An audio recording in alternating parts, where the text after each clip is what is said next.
2020. I mean, it's a historic, and I don't know the words to use for this year, but I want to leave my panelists to please first introduce themselves before we talk more about year 2020 and their, the successes, the achievements, the not so good and not so interesting stories about 2020. So with me, I would start from Adeola. So please introduce yourself, what you do, and where you live. So hi folks, my name is Adeola Akinlaja, ni Ashimi. I was in a command, Baja. I think it was up house. Currently, I'm a child and adolescent psychiatrist. I work and live in Canada. I live in Ontario, Windsor, Ontario. Okay, yes. The next panelist will be Kofo. Kofo, please introduce yourself properly. Hello, everyone. Good evening, or whatever time it is where you are. My name is Kofo Aluko, ni Olatubo's son. I was in Octopus House as well, in command. I'm a social worker by profession, and I live in London. All right. Elegant. Hi, good evening, everyone. Good afternoon. My name is Kemi. I am an event planner, and I own an event planning business, and I live in Minnesota, United States. All right. So thank you all for accepting to be part of this panel. And I look forward to a very interesting time with you. All right. So I'll just go straight to the questions. So can you tell me in a sentence or a phrase what year 2020 was or is to you? I'll start with Kemi. The year 2020, I would say, was a year of reflection, a year to reflect, a year of improvement. A phrase cannot define 2020, but just it's a year of thinking outside what we've always called normal. Okay. 2020 was that year. I remember 10 years ago when I was at Cummins, we're doing Vision 2020. 10 years ago, we're thinking even cars can fly in 2020. But then this year, even the planes can't fly. For a long time, the planes couldn't fly. So yeah, 2020 was a year of reflection. Yeah, so Kofo, what would you say? 2020, we are still in it. It's a year of uncertainty.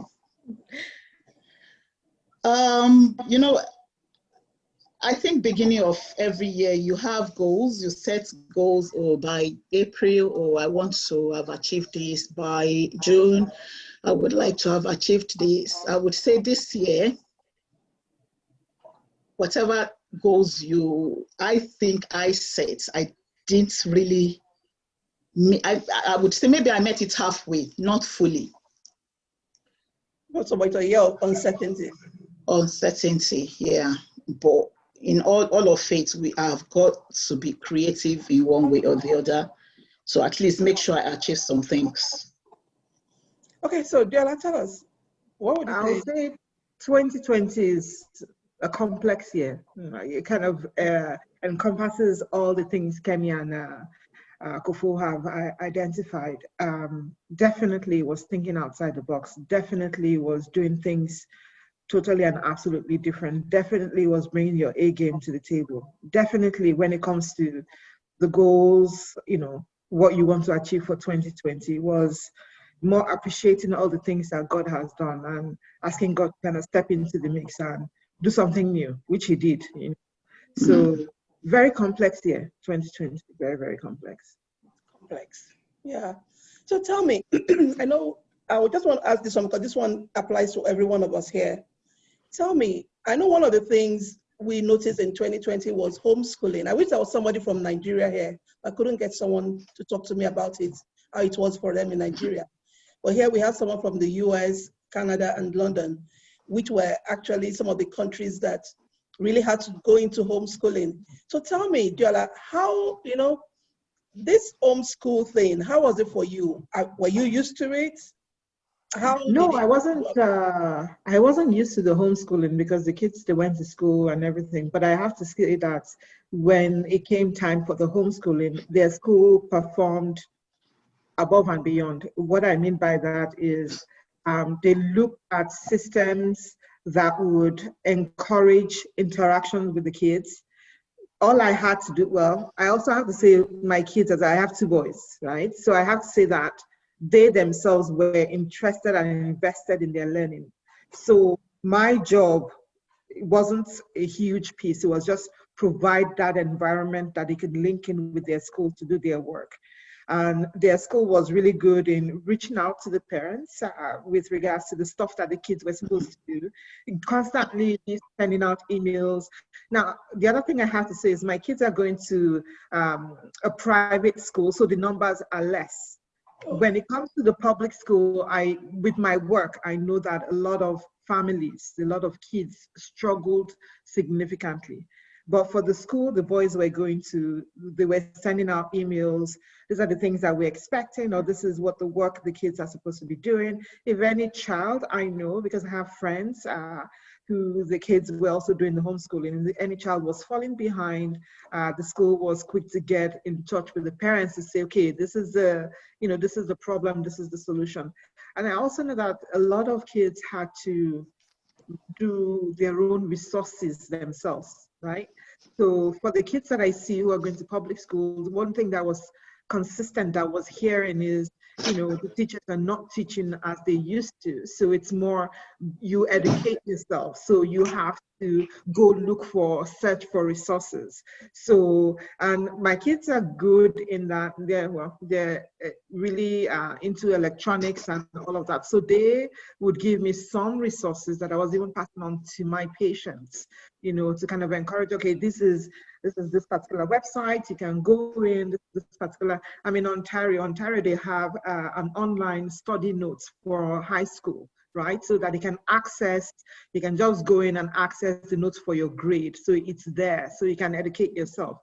But I have to say though, that the kids who are struggling, who are academically challenged, it was beyond deteriorating for them, because you definitely see the stress, the anxiety, the worries, that the fact that they have to do online schooling, the fact that they couldn't easily access their teachers, the fact that, getting work done was left to you. It was a huge problem. But for my children and the school that they went to, it was smooth sailing, because the school carried us along, the school found resources, the school, and also made their teachers available to them, right? There were lunch breaks, you can stay behind and have a conversation with your teacher. After school, your teacher was available for a certain period of time. So there were those, accesses that you can get. And that wasn't something that was readily available for every other young person. At least for most of the kids that I was seeing, it was something that they struggled with. Thank you. Yeah, Kofo, what would you say? To some extent, I agree with what Adeola already said. In the beginning, I would say it was quite challenging. It wasn't easy. The system, setting up things, because I have had to juggle between work. I work from home as well, between new system of working at home and then the new system of virtual learning.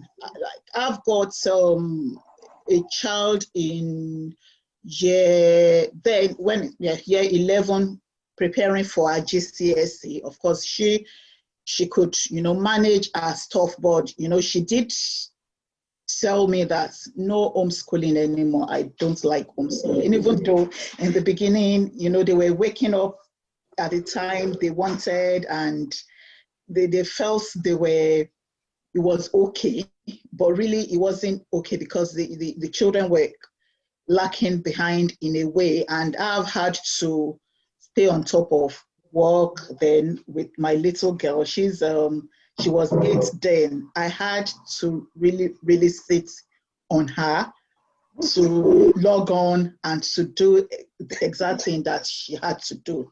And one thing I noticed, well, the school tried on their own part. They kept sending emails, and it even got to a point that I think the class teachers, would call if they notice that a child is lacking behind, or it's not as active as they should be, but still it was quite complex, I would say. It wasn't an easy thing. It's not something I look forward to doing again, So, and then when they finished the work, you had to upload it. I had to buy lots of printing papers, ink, and things like that. And then to upload it again was it was just too much trouble. And at some point, we were told to get a file and, put all the work they've done, which, of course, the school never asked for. I've got piles of it at home here.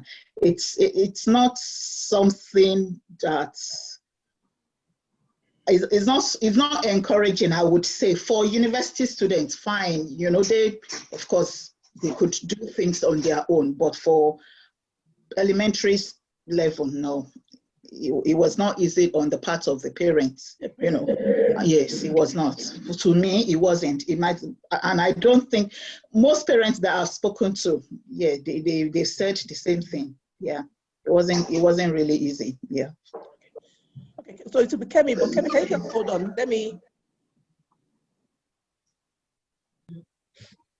All right, Kemi. So can you just tell us the homeschool experience? Okay, so initially when the kids went into homeschool in March, it wasn't, the schools weren't prepared. It was something that was new to them. So it was a challenge for parents and the school and even the home front. My kids, first they thought it was an easy way out. They can always wake up and do things anytime because they didn't have that structure. The school hadn't gotten that structure. They thought it was a temporary, like a month thing. So the school didn't really give them a structure. You could turn in things anytime. And they realized, even my boys, a lot of the kids didn't do well. Just between then and the end of the school year in June. And my son, who was leaving middle school to go to high school, didn't really enjoy, apart from we parents, I was really studying my kids, and I noticed that they weren't enjoying, like the things they were looking forward to. My son was looking forward to his middle school graduation, his middle school prom, and he missed that. And then now he's in high school. And so during the summer, the teachers, I think, were more prepared. They were more trained. So now school is unlike, in the spring, end of the last school year, that it was anytime. Now is a Google Meet. They're getting up early. All my three kids are in high school, so they're getting up early at 7:30 and doing a live class with their teachers. And afterwards, they also can have after school program with teachers online. So it's really, that structure has really helped now. In the spring, they could wear anything, even their PJs to school. And my boys were working overnight, and then during the day they were asleep. But now that they have to be in school from 7:30 to 2:30, dressed and everything, that structure is back. But then it's still not easy for parents, because you still have to keep up with making sure they're, because their sanity and everything, missing their friends. I didn't allow my kids, COVID, our rates are really high in Minnesota, so I've not allowed my kids out. But so mentally it's been affecting them, especially my daughter. So to me, it's not about being, the parents. It's, of course, it's not. Teachers, I don't know how teachers do it, because I scream on mine every day. I really don't know how teachers do it. Kudos to them. Even though with the Google Meet, I still scream on them. But I've been taking more notice of my kids that it's not working for them as we expect them to, because first they're talking to a computer all day. They're not that friend, the breaks they have and hanging out, even going between classes, the lunch breaks and everything with other kids. They miss that. And it's for me, my challenge is getting my kids to be, to explain to them why these things are happening now. My oldest is in 12th grade. He missed all his college, 12th grade, they have to go to all these university college visits. He doesn't like that he didn't have to do college visits. Of course, he's missing prom. I, as a mom, my first son missing prom. So I felt my kids' mental health more than, we parents struggling to do the homeschool. And, so that my challenge was the mental health of my kids. They did not, and they're still not liking that they're, social distancing from everybody. Yeah. Okay, so 7th of March, which they were more prone to. I'm the one coming from outside. yeah. The whatever. So they were okay. They were more at risk. Do you get it? So of course, immediately I knew that, my mind was at peace that, these people are not going out. Even they are shopping, they were doing online shopping and things like that. So if anything at all, I'm the one bringing in the virus. So that's why you always have to be fully geared up so that you don't contract it from you if you have it. Don't contract it, yes. Okay, great. Okay, so Adeola, I know you're also in the medical field, psychology. Can you tell us how, being with your profession, how was it? So initially, because we had just been away and we came back, it was March break when COVID kind of hit. So I work in 2 different places. So for one, I work where there is a school attached. So we have kids coming to school, but also I see kids in the outpatient. And there is the other place that I work that is mainly outpatient, but also when I'm on call for the full week. So a Tuesday to a Monday. So for the one that I had the school, because it was March break, there was that break. So I couldn't go back to work for another 14 days. For the other one that I had to, it was outpatient and we were doing on call, we had to kind of devise a plan of seeing patients virtually, but the on call, there was no negotiation. When you're on call, you see the patient physically, period. So for that, of course, we had to be geared up with the PPE and stuff like that. Also, we have to also understand my husband works in the ER. He's an ER physician, so there is no virtual for him as well. He's the first call for anybody who's having the infection. So he's exposed daily. So the PPE was serious, as in it was full regalia. As Kofo said, I don't know what I didn't have. If you were, I had the wipes, I had the gel, I had every single thing. And my husband coming home, when he came home, basically he would change in the garage. He would change in the garage. Of course, hands clean, everything, because there was that scare. I'm coming home, I'm bringing it to my kids.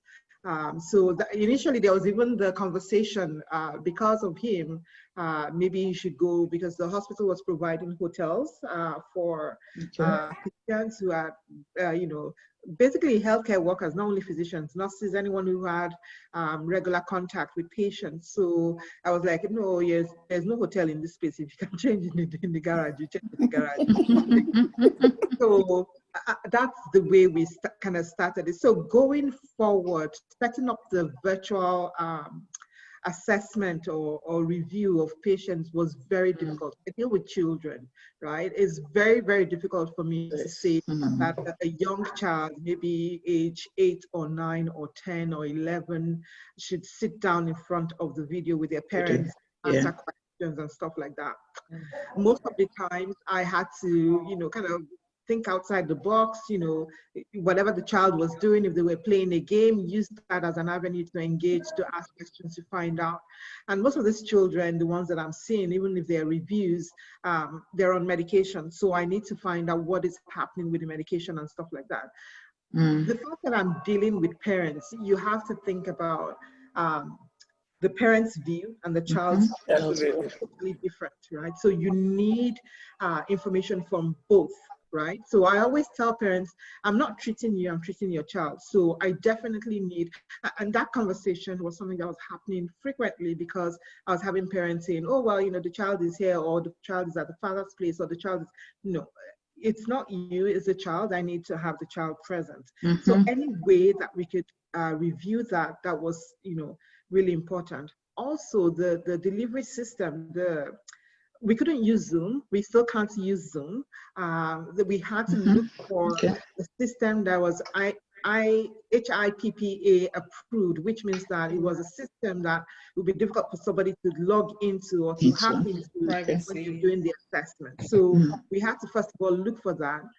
Ontario itself, where I live, is the province itself is a huge province with huge numbers of physicians and stuff like that. So they had what we call OTN, Ontario Telecommunication Network, for the assessment. But the problem was you had like, I don't know how many thousands of physicians wanting to register and get started. So there was a huge delay before we could even get started. So the first couple of assessments I did via telephone for new assessments. My new assessments usually take about an hour, 30 minutes.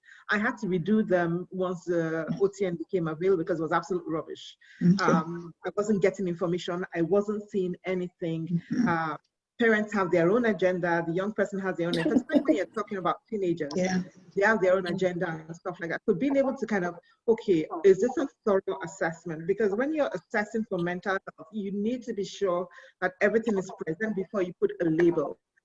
Because once you put that label, it's difficult for people to take away that label or to be or to work outside of that label. So it's very important that you do a thorough assessment. So for the first couple of weeks of doing those assessments, I was saying maybe it's this, maybe it's this, maybe it's that. But I needed to do, and I would explain to the families, I can't give you an answer right now. It seems like this, but I haven't put eyes to your child. I don't know what else is going on. So for that, I need to come back and do things. So it was, for them at times it was frustrating. For them at times it was, well, this is what I'm, and then the population I see as well, there's a lot that you have to, when it comes to mental health, because what's the word I'm looking for? The words or the diagnosis that we talk about in mental health, they're common language, right? So somebody can come in and say, I'm depressed, right? The fact that you say you're depressed is totally different from clinical depression that I need to treat you for. So in being able to separate the two, I need to get into the details. Getting into the details means I'm asking you a lot of questions and also comparing your responses with the responses that I'm getting from your parents to be able to see. And then also, what is your peer group like, right? Where, I mean, everybody knows we're dealing with a lot of self-harming behaviors for the particularly teenage population, and not even only teenage, even younger kids. So those were some of the things that was coming up. So thinking outside the box and being able to do the assessment was very important. The techniques or the tools that we're using to do the assessment, getting them organized was a battle. And then, of course, when you start somebody on medication, it was how do they get the medication, what pharmacy. I needed to get all the list of the pharmacies in the community because I was going to be faxing them the prescriptions. And so it was a lot of, before they would have left my office with the prescription done, dusted. But now I had to do a lot of, so it was challenging. It was a lot of, we will get back to this, we'll get back to this. It was kind of doing the job over. Many times and over, But at the end of the day, for the home, because of the nature of my husband's work, we had to put things in place that, I mean, anywhere you go, I mean, I used to say my husband has OCD because it was anybody that was going, even going grocery shopping, anything you pick up, you have to put the gel. Even the cart, you have to wipe it down. Everything, it was coming home, before you even enter the house, you wash your hands. It was all those things just to ensure that at the end of the day, you can kind of bring the germs home. So what would you say? Would you say that there were more people that came in for depression at this period? Oh, yes. Depression increased, anxiety increased, particularly for the child and adolescent population. The anxiety was beyond the roof, because guess what? The bottom line is nobody knew what they were doing, right? This is something new. Nobody has seen this in this life. So it was a case of, so what's next? Oh, we're not sure. But that uncertainty really drove up a lot of anxiety. Now, for the kids who had, say, for example, social anxiety, they were happy because they were at home doing homeschooling. But in their treatment, that took them backwards, because by the time it was, okay, so off to school you go to, everybody was going. It was like, we're done, we're not going, we're going to do home. But the parents were struggling with that, right? It's that thing of how much do I sit with my child to ensure that my child is getting or gaining the academics, the knowledge that they require, and how much do I step back and allow my child to be independent, especially when it comes to the adolescent. As you can imagine, no adolescent child wants their parents sitting beside them, checking their work. They don't want that. So it's kind of like, where do you draw the line? Where is the boundary? And where do you step in and say, look, I've allowed you to do your best, but your best right now is not meeting the mark, so I need to step in. And that was a huge, and still is, a huge problem for a lot of parents. You know, it's, I have this child, the school is telling me that they're not doing what they do. I'm trying to, and there's a lot of conflict. Everybody's kind of banging heads together at home. You know, where does that, I'm your parent, I'm not your teacher, where does that come in? Right? How do you kind of put that, draw that line that your child is not going to see you as this horrible teacher? And same with Kofo, I am not a teacher. I cannot teach nobody. My kids know it. My kids would prefer to go to school and be taught by their teacher than their mother sitting down with them, right? It's in, I can't teach for the life of me. So it's kind of like, where do they draw the line, right? Where am I your parent? You know, where can I say, yes, I want to provide support. I want to help you reach your academic goals. Yeah, interesting.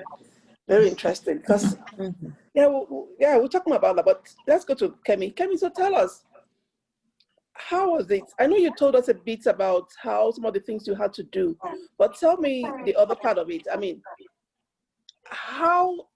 what were some of the, will I say, psychological, or how were your brides when they knew they had to cancel? So initially, when in March, when this started, I had to go to a lot of them, and first we assumed it was a temporary. This was like just like the seasonal flu. We just assumed a month, 2 months. I was so sure by May we were going to start having weddings, but again, I had a wedding in April that and that was the wedding was taking place in Nigeria. So that was the first one I tackled, and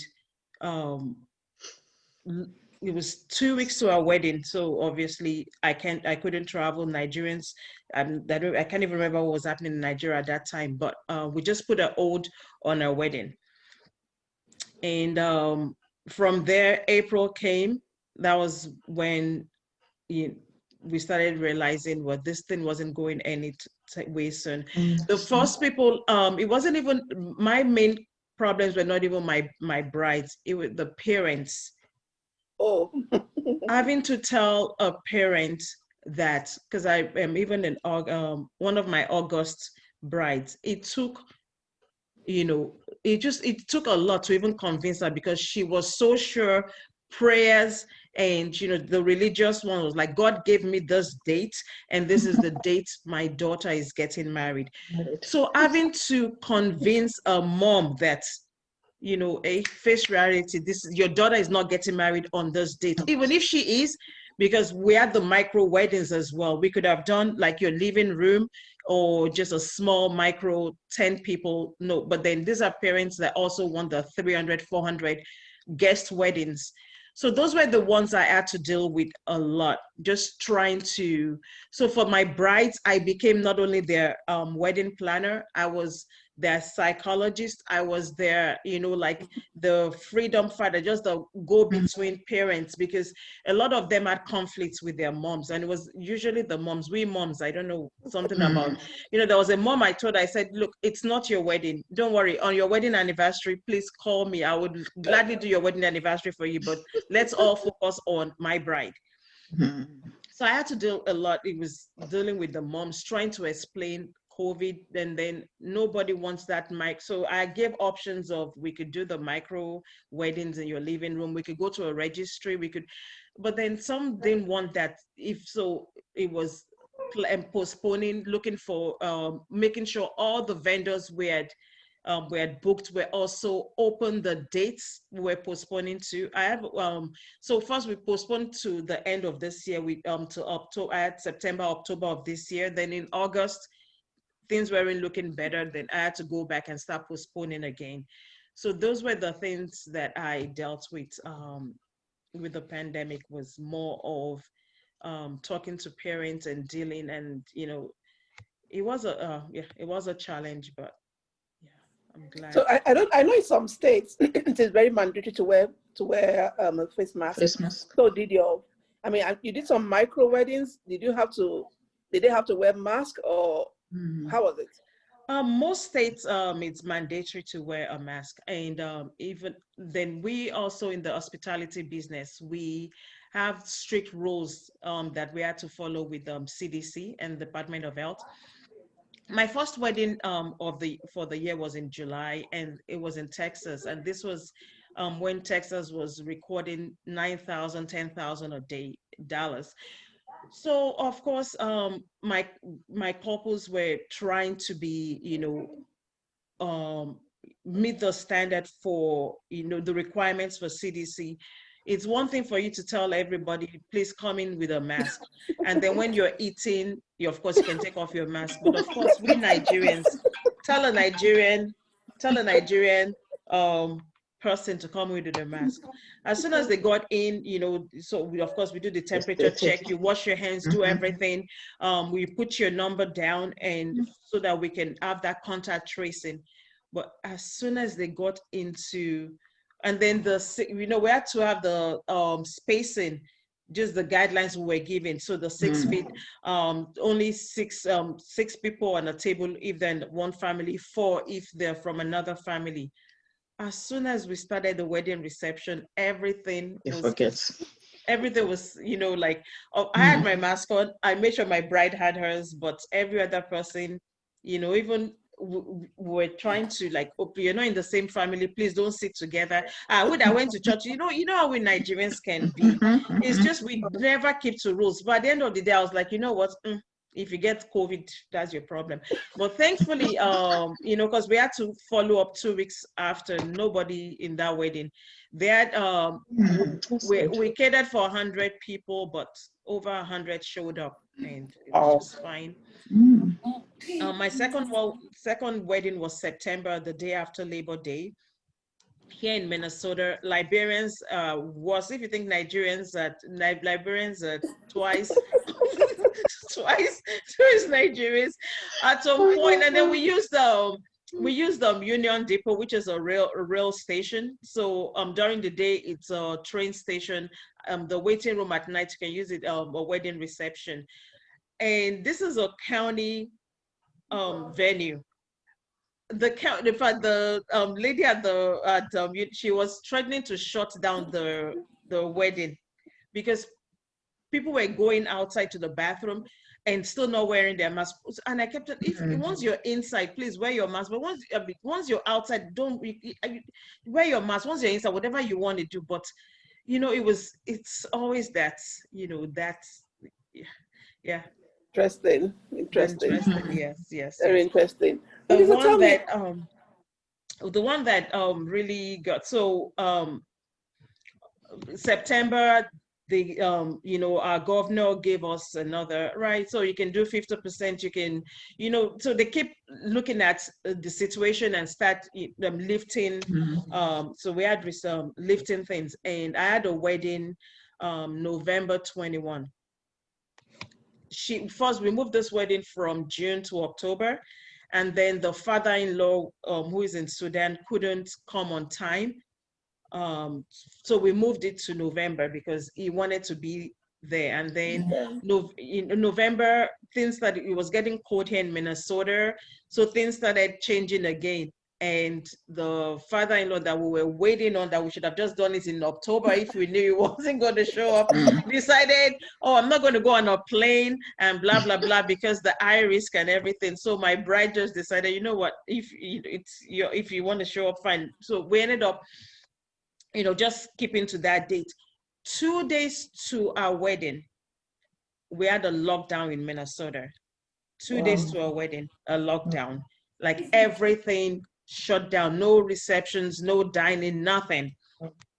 And my bride, I was listening, watching the news, and I had my bride on the phone, and we're like, okay, so fingers crossed, maybe we can do 30 people and we'll still go, because she had 80 guests. Maybe we can do 30 and we can still go, but then they said strictly no reception. And I thought to myself, and we could move it to next year. Yeah, I mean, it was a hotel, so hotels and that's one thing, like I learned from COVID is I would have, like, for next year, I told all my clients we're going with hotels. We're no matter they don't serve Nigerian food. I don't care if they don't serve Nigerian food. We can live with mashed potatoes and salad for one day, but hotels will give you your money back because they have the insurance. A standalone venue like a Nigerian venue would not give you your money back. So if you move your dates, they would rather move your dates than for you to get your money back. But then this was 2 days to the wedding. If it was a standalone venue, they would tell you, oh, we've already planned for this, we've already planned for that. So it will be non-refundable. But then the hotel, 2 days to the wedding, Marriott Hotel gave our money back. But then I thought to myself, yeah, Marriott will give you your money back and everything. So are we going to, should we move it to another year when we've already moved 3 times? Or, well, the governor said no receptions, but he didn't say no ceremonies. So I after the, the news and everything, I called her and I said, we're going to go ahead with your wedding. Yeah, nothing. We're going to go ahead with your ceremony. You're going to do everything, because we already ordered fresh flowers. She had over $5,000 worth of fresh flowers because she's Sudanese. They're like Indians. They do everything fresh. We had, there was no way. So you're going to lose the money, even if Marriott gives you your money back. All the things we had ordered for the wedding, there was nothing refundable on that. So I decided, look, we can move your wedding, but trust me, my florist is not going to, she's not going to, because she already ordered these things. She can give you a discount from the label because we're not setting up, but the things we had ordered, you still have to, she's not refunding. So we can do one thing, do everything like we planned from the morning, do your first look, dress up your bridesmaids, everything. The only thing we're not going to do is a reception. And I explained out everything to her, and she was like, you know what? Let's go with it. Of course, I called her mom. My mom was screaming, oh, but we can move to next. And I told her mom, I said, you know what?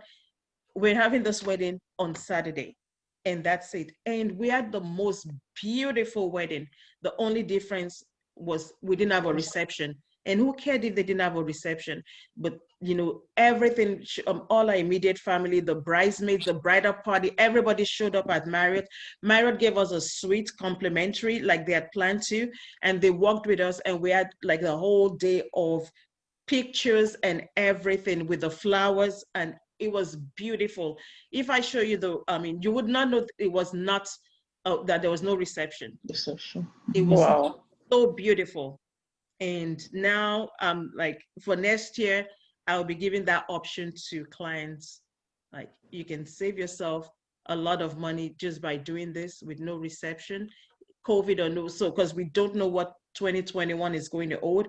If ever we still have this pandemic in 2021, that I pray we don't, I've just made up my mind. I'm going to be giving my clients that option of everything like you would a wedding. The only thing is there will be no food or cake or anything.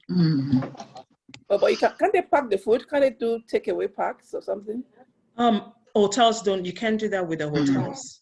Okay. Hotels have strictly, they're the ones that will provide the food.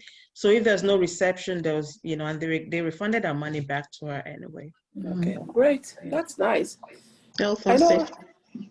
yeah, for me in 2020, 2021, I decided to, was so much stress, but one of the challenges most people had were financial problems. And I know one of the ways I had to do was to do something I'd never done before. And I picked up Uber Eats. And that was very strange to my kids, strange to me. But I found out that, well, it worked. It worked. And since it was contactless, I just pick up the meal and drop at the door. But I mean, I still had flow of cash. I didn't have to be, but that's by design. Tell us something, one successful thing that came out of this year for you. So I'll start with Kofo. One successful thing that came out of this year for you. Successful. I would say, with the nature of my job, we would always expect changes, based on the policies, the legislations. For instance, the government may wake up tomorrow and tell us what we are working with now, we have to change it. So whether I like it or not, I've got to learn to work that way. Yeah. I've got to be, one thing I've learned is I've got to be creative. I've got to be resilient. Whatever change comes my way, I just have to learn and adapt with it. Very important. Because, I mean, the world is changing. We do not know what tomorrow holds. We all pray that the pandemic goes away, but then if it's still here, some people will tell you it has come to stay. I don't believe that. I believe God will intervene, and we will, but one thing is, we can't go back to the normal. Yeah, that cannot be like it was. Yeah. Okay, so Kemi, tell us what's lessons learned this year, or Oh my God, successful this year. lessons learned. Wow, a lot. Because so first, I'm a business owner, meaning my sole source of income is in my business. I don't earn a paycheck like some of my other friends. So income this year was not obviously was very, very, income this year was just, I would say zero, but luckily contracts. So I ran my business like a business, meaning I didn't run it like it was a side hustle. I ran it the way a business should. So my wedding planning outfit, I had a lawyer do my contracts for me, even when I started a few years ago. So in my contract, luckily, your money is never refundable if it's not my fault. And pandemic this year wasn't my fault. So I never refunded any of the monies I was paid prior to March. Because for you to sign me up as your wedding planner, you have to give, it's my contract. When you're signing my contract, it's 50%, and then your balance is due a month to your wedding. So every contract I signed prior to March, I worked with them to move their dates. I did not refund money. So that really helped. Unlike I had some few even planners come to me to ask me, because there were some that had to refund because they didn't have contracts. So one thing I learned a lot this year is doing business the way business should be, and not like doing things backdoor and all that. So that helped. The only thing, again, like I said, the income wasn't a lot, but if anything, I was home with my kids, and I was working. I still worked. I still did a lot of trainings, and I decided to do a lot and refresh myself and do more work than I would if the pandemic didn't start. But then one thing I was thankful for was I was home with my kids. I have 3, and they're all teenagers. They're all in high school. Even till yesterday, I was home making sure everything they needed, mentally, academically, everything was provided for them, and I was with them entirely without having to pause, because I have friends that even though they're working from home, they have meetings and they can't even, you can't juggle multitask, but I was able to do that with my kids and support them with everything, because it's the kids. Adeola, I'm sure you've had a lot of that. Teenagers this year, those in Minnesota, the suicide rate among teenagers this year was really high. Depression was high. I mean, up to the schools are now giving them, counselors and mental, a lot of, if you go to, when they went for their annual physical in the hospital, the doctor's office, the first thing they gave them was a mental check, because they realized that this pandemic is really, if we adults think we're affected, the kids were, they were affected more. They were more affected this year. Yeah. And I could see it in my daughter, because she's one that is used to sport. Like from school, she has this game she has to go to, because she's an athlete. She has track, she has this, they have, and then this year, everything just stopped for them. It's one thing for we're listening to the news, we can understand, but how do you tell a 15-year-old that she can do the things it's always hard. And then we parents, of course, we Nigerians especially, we always feel like their dad always tells them, like, you guys don't have bills, so what's your problem? What was your problem? You're not thinking. I mean, you shouldn't be depressed, you shouldn't be this, you shouldn't be that. And my, like they always say, it's so hard for African parents to understand that kids can be depressed too, because this year is challenging for everyone, most especially kids. But I'm thankful that in everything, I was able to be there and keep, being there for them. That's great. That's great. So Adeola, tell us, what did you learn? What are the successes? What did you learn? My important success is the fact that I appreciate God more. As I mentioned, that my husband is an ER physician. Day in, day out, he comes in contact with COVID patients. And we've been how many months now? Almost a year. And none of us has had any symptoms. So that is that fulfilling of God's promise that no plague shall come near your dwelling. And that is all at 2020 for me. I am grateful, because we have colleagues, we have friends. I mean, some of his colleagues who ended up having the infection, being intubated in an ICU for 2 months, Wow. So just alone for me was phenomenal, absolutely phenomenal. The other thing that I can say that I've, to work closely with God in this situation, because I can tell you, I don't know everything. I know absolutely nothing. And when I'm meeting my patients, especially the teenagers, the ones who are struggling, you can use medical terms, but there's no doubt about it. But the bottom line is to actually reach out to meet that person. They might not be Christians, but to drop a word for them, to put it in language that they can understand, that would propel them to kind of, okay, this is the first step of the God knows how many, and I'm going to take the next step, and I want to improve, I want to get better. There is absolutely nothing that kind of beats that.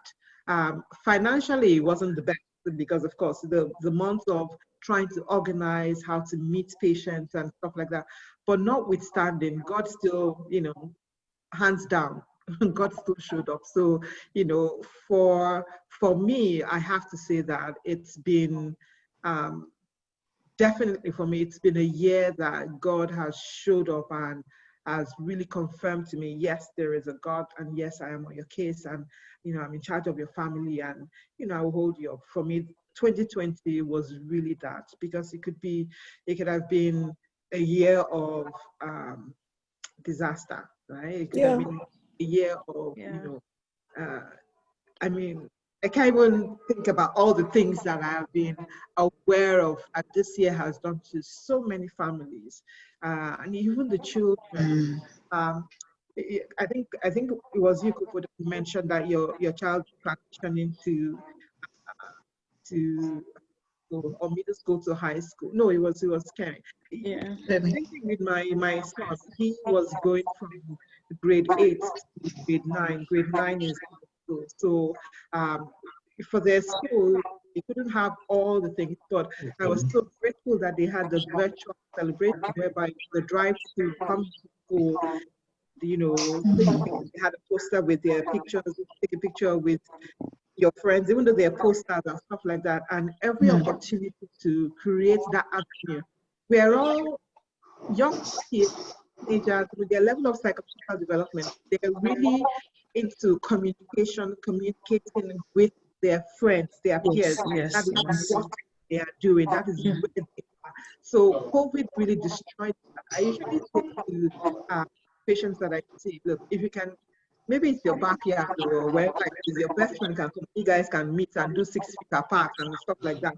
Whatever it is, just get that communication going because it is so needed. It is, and then of course, we have the issue of the phone and the phone with teenagers. But I always say, you know, at the end of the day, it's just monitor as best as you can, explain as best as you can, you know, think outside the box, create opportunities as best as you can within the restrictions that are available. That's it. There's nothing else.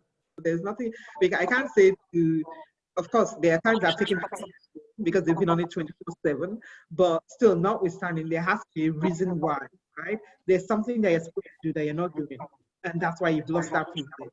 You will get it back once you get back on track there. I don't have any issues with it. But when it comes to the communication with their peers or the meeting with their peers, it's about creating that opportunity, looking at how best that you can create that opportunity for them, you know, within the restrictions that you have. Yeah, interesting. Wow. Ladies, I tell you, we could go on and on. Yeah. As I always say, I want it to be such that everybody can watch, you know, when it's not too long. So I would like for you to leave me with a parting word.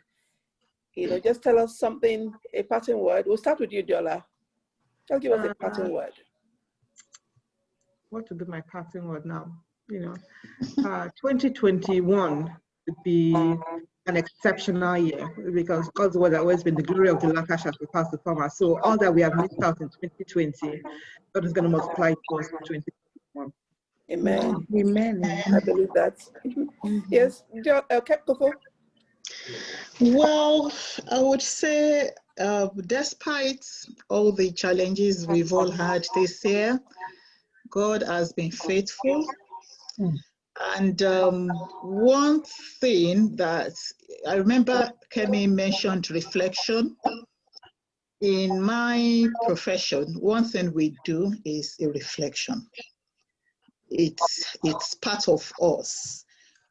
For instance, this meeting we are having now, there are things that I've reflected on. When you are doing reflection, we've got something we call reflection in action, and there's reflection on action.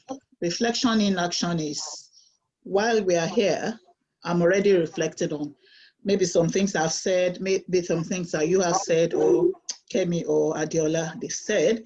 And of course, after this meeting, I go back again, I reflect on what we have discussed tonight. What I would encourage each and every one of us to do, which I always do, is, I did say, despite all the challenges this year, what are the positives that we can talk about? We are in December. What are the positives? Adeola did acknowledge that she and her family, despite being open to COVID-19 almost all the time, none of them is infected. And to me, yes, I give God the glory, even though few weeks ago, was it like 2 weeks, was 2 weeks, no, last week, no, almost 2 weeks. Yes, we came out of the isolation last week. Yeah. My daughter tested positive. She got it from school, and we were all doing our normal thing. Like we didn't know. I didn't know until she was like 7 days into it, you know. And immediately we got to know that she tested positive. Oh, stay in your room. You know, we created. Don't come now. We give you your food. We do this. I tested negative. You know. Despite that, when she had it, when the virus must have been very active, she was everywhere with every one of us. But none of us caught it. You know, no, it's a different thing is if you've had it, because it's very possible I might have had it or somebody else might have had it, and they would say, oh, in your antibodies we saw this and that. I tested and I was negative. Every other person in the house. My son goes out, so he's a graduate. He goes to work and things like that. He had to stay at home as well. So we are all well. So I would also, you know, acknowledge God in this. And God has been, he's been great. He's been awesome, you know. So 2020, it's on its way out. 2021, it's on its way in. Whether we like it or not, we might have achieved some things. When you achieve some, for instance, every night before I sleep, I reflect, okay, what are the 3 things that I have done today? What are the positive things that I have achieved today? Even if my negative outweighs my positive, I still focus on the positive. And I celebrate myself, I reward myself, you know, whatever it is. I don't want to be too harsh on myself. If God has kept me this far, I believe it would keep me in the coming years. Yes. Amen. Thank you, Kofo. Okay, so Kemi, tell us. I know you had COVID at one time, so yes, thank God. Yeah, I had it in May, like you know, and again, I always tell everyone when people ask me how it was, and I say it's just something you never want to have, and it's really, you really can't explain it. It's worse than the flu. It's something you really, like very, very uncomfortable, but luckily, I even, you know, I was the only one in my house that had it. And the kids were waiting on me night and day, and they did not. They throughout the it was over 3 weeks. Because unlike flu that, you know, after a week or so, this is a longer kind of flu, and it's very uncomfortable. And through it all, you know, I've seen people, because even my mom's younger brother had it as well. I've seen people go into the ICU. I've seen people go into coma. I've seen people, you know, get even like, because you never, I mean, they say you never recover from it. That's what people say, but I recovered from it.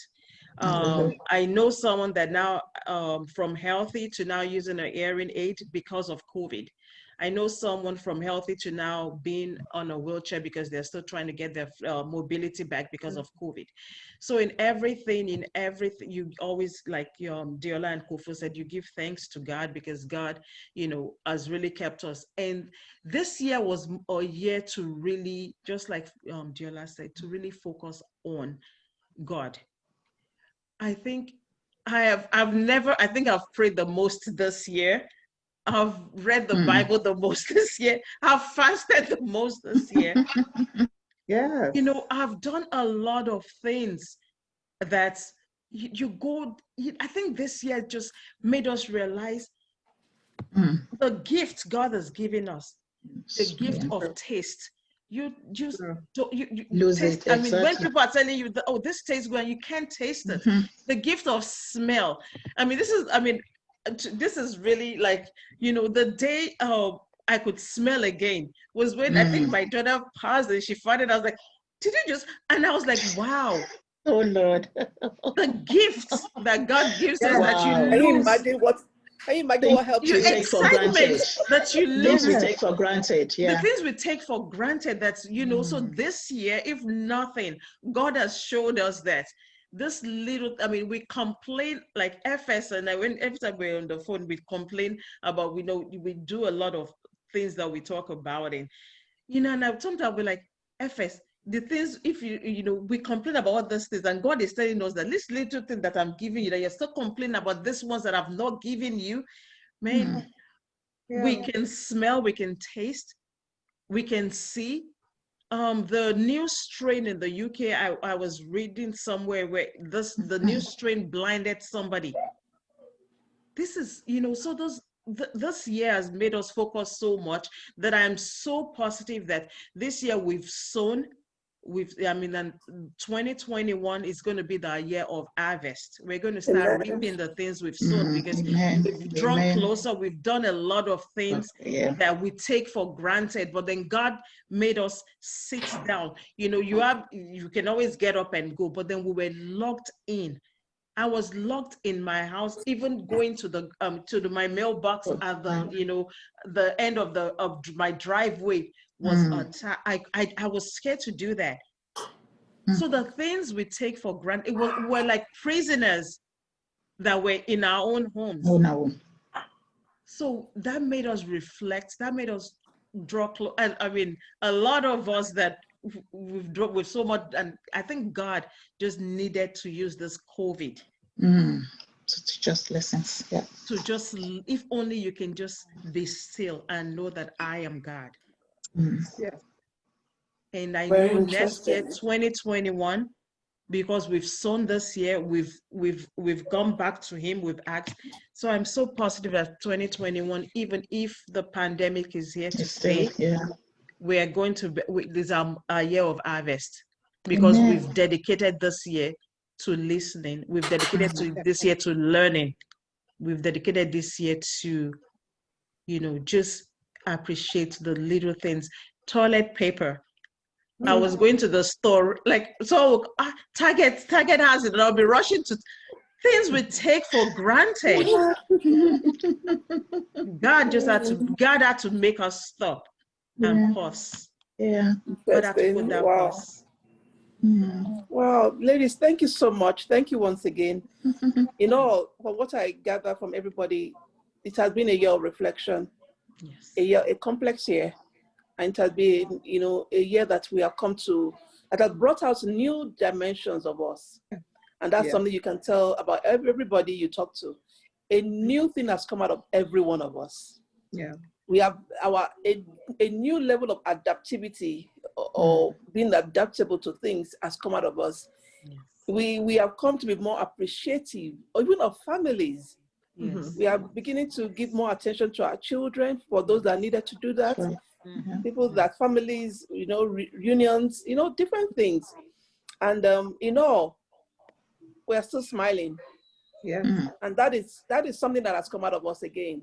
We are tougher than we were the previous year.